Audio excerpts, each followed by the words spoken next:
Hello, everybody, and welcome back to another episode of Frank's Unsolicited Advice. A lot of things been happening.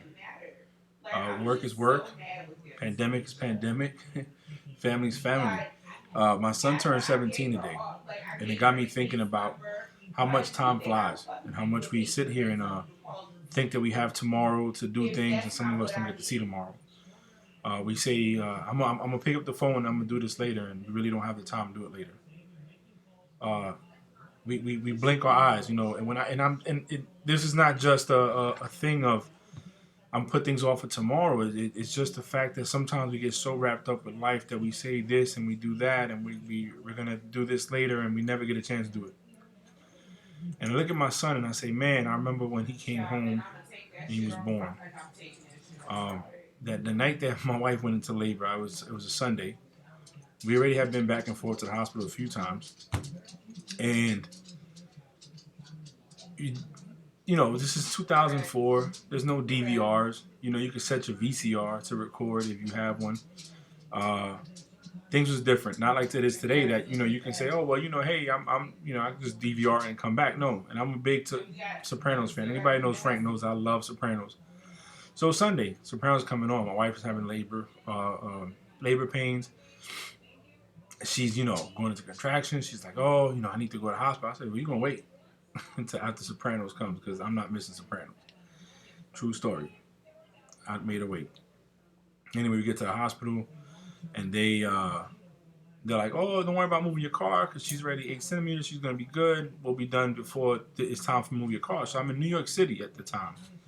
And anybody that's from New York City or visiting New York City, you have alternate side of street parking. You have some spots in Manhattan where you can't park between, like, let's say 6 in the morning or 6 at night. So obviously, if I'm there and it's 4 in the morning or whatever it is, and I start moving my car, I got to move it. So now I'm listening to them. I'm like 10 minutes before I got to move my car. I got to move my car. Now I got to go pay for parking. But he's born healthy, and my wife and I were happy to bring our first child in together. My second is a boy.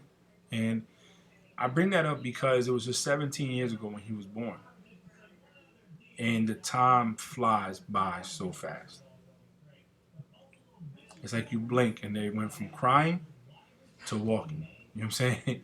You blink again, they went from walking to running.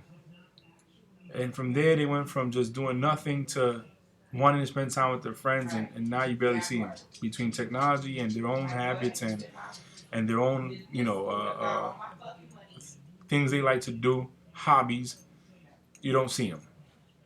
So it got me thinking today. I said, you know what? I need to talk about this. Not the fact that my son turned 17 and, I'm like, wow, I'm taken back, as any parent should. But it's a fact that, sometimes as parents or as people, we always put things off and time will go by. And, I'm pretty sure we're all guilty of it. You sit there and you're like, I'm going to call my friend tomorrow. And tomorrow comes and goes and you never call. Tomorrow's a month later, a year later. And you're like, man, what happened? I know I suck at keeping in contact. A lot of my friends get mad at me, send me bad text messages and tell me that I suck as a friend. And all I can say is, yeah, you're right. I do. I suck at it. I get so wrapped up in my world between my contract with the Navy, me trying to establish my business with WFG, growing as an agent, as a person, the podcast, doing different things, that sometimes I say, okay, I'm going to call you in about 10 minutes, and I never call. And it's a week later, a month later, and I'm calling. And he's like, well, Frank, what happened to that phone call when you called? And I say, well, my bad. But that's what we got to make time for. Yesterday, Ava had her first conditioning for softball, and she tells me, Dad, can you take me outside to throw the ball around so we could play catch? Now, anybody knows me knows I'm not one of these sports people. I'm not athletic at all. I don't play sports. I never did. It's not that I couldn't. I was never forced to, so I never did. I was entertained by other things that I enjoyed more than playing sports. I'm from the Bronx, so it wasn't baseball, maybe basketball. There was other things that took my attention more than playing a sport, and that's what I did. So I'm sitting here and, I'm tired. And I said, okay, let's go. I took Sharice to work. Me and her go outside, play for a little bit, Then we come inside. Her arm's hurting her a little bit. So we come inside. And I'm tired, man. I had duty night before. I barely slept on the rack. But you take time out for that because You want to enjoy those moments. Moments that we've missed with others, like with Sharice, I've missed a lot in the Navy. With Frankie, a little bit here and there. But with Ava, I'm saying, okay, I'm going to do it. And I did it. And I was tired. And it felt good to do it because I didn't put it off. Because what if I would have put it off? And now that game of catch that her and I had is no longer, it goes in from tonight to tomorrow to the day after to, a week later, and I never helped her catch. I never helped her do anything to help her improve in softball, a sport that she's never played before. And why am I saying this? Because in this life, you only have one life to live, and we cannot change what we did already. We could change what we're going to do. We can't change the past, but with our actions in the present, we can impact the future. And instead of saying I'm going to put that phone call off till tomorrow, make that phone call even for 5 minutes. Today I had to call my boy Corey, and I got off the phone for my mother to speak to Frankie and my aunts. And I called them back, and we spoke for an hour on the phone, as if we've been talking the whole time, and we haven't. But that's what real friendships are, real relationships, real connections. But you got to make time for that. As parents, we see our kids grow up so fast, like a blink of an eye. They're gone. They're in college, or they're doing their own thing, or they're walking on the aisle with somebody, and you're sitting here like, man, where did time go? Hell, with our lives. 1 minute you're 18, the next minute you're 41. You're like, what happened? I was just joining the Navy. So you sometimes got to make time. Not sometimes. You should always make time for what's important in your life. I've always said that. When people are like, oh, I wish we talked more. Well, I need to call you more. And I say, you call who you want to call. You make time for who you want to make time for. You make time for what's important in your life. That's what it is. And sometimes that reveals the truth about how you feel about people. Is because sometimes not sometimes, it does reveal. I hate saying sometimes because it does. It does reveal how you feel about people, in my opinion. That's just me. I'm not a psychologist. I'm not a all-knowing God. I'm one man, and I say this, that you make time for who you want to make time for, that you spend time with the people you want to spend time for, that you call the people you want to call. Now, that's not to say that you don't want to speak to certain people. It just means you make the call to those that you want to speak to on a regular basis. Maybe because there's something in that conversation that makes you feel like, man, this is dope. We getting along. So, and there's nothing wrong with that. We're going to connect differently with other people. I remember I spoke with, I used to speak with one of my best friends, Mia, almost every day we would talk. Then we went from almost every day to barely talking. But guess what? She has a fiance. She has her daughter. He has his kids. They live in the same house. Life happens. She's doing her cricket stuff, her tumblers and designs. Life happens. I'm doing WFG, the Navy, this podcast, the NFL edition of this podcast, Burn My Biscuits. I'm with my wife trying to spend time on when I can.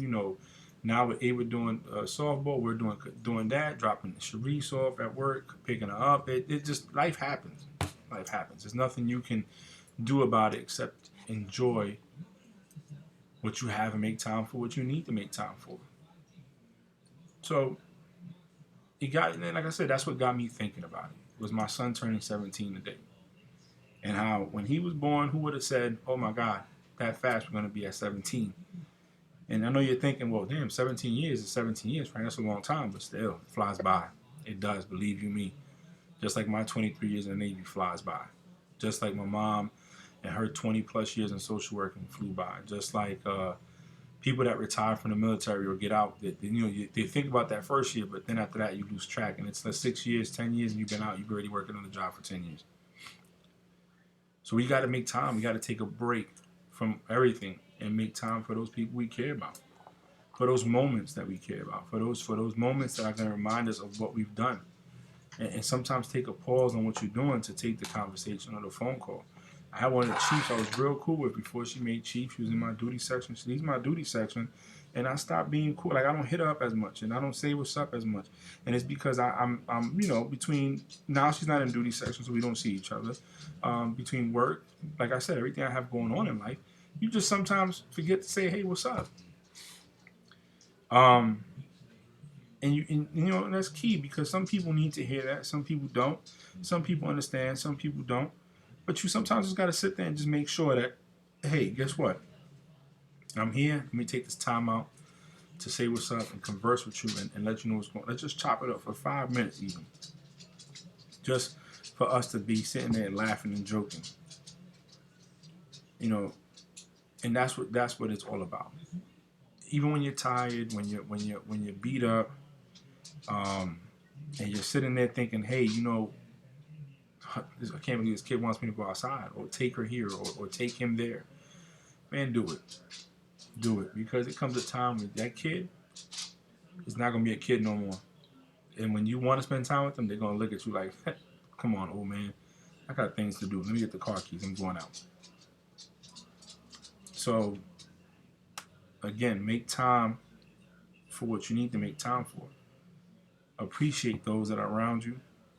Uh, uh, Even, and you know, this is not even so much uh, uh, spending time with someone. It's like even taking a class, doing art, doing whatever you want to do. The time flies by so much that we always say, I'm going to put it off for tomorrow, and tomorrow never comes.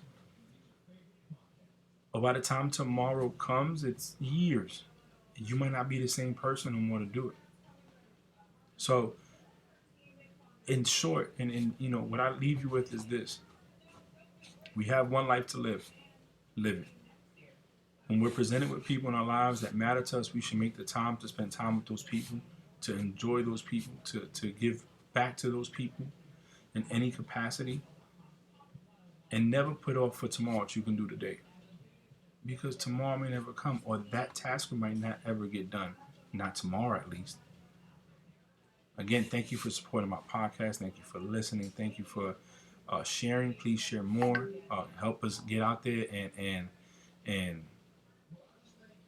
chart on the charts. Subscribe, like, share. But again, make time for what matters. Time will fly by, and next thing you know, you go from 1 day to 1 year, 1 year to 5, 5 to 10, 10 to 17. So again, Frank's unsolicited advice: make time.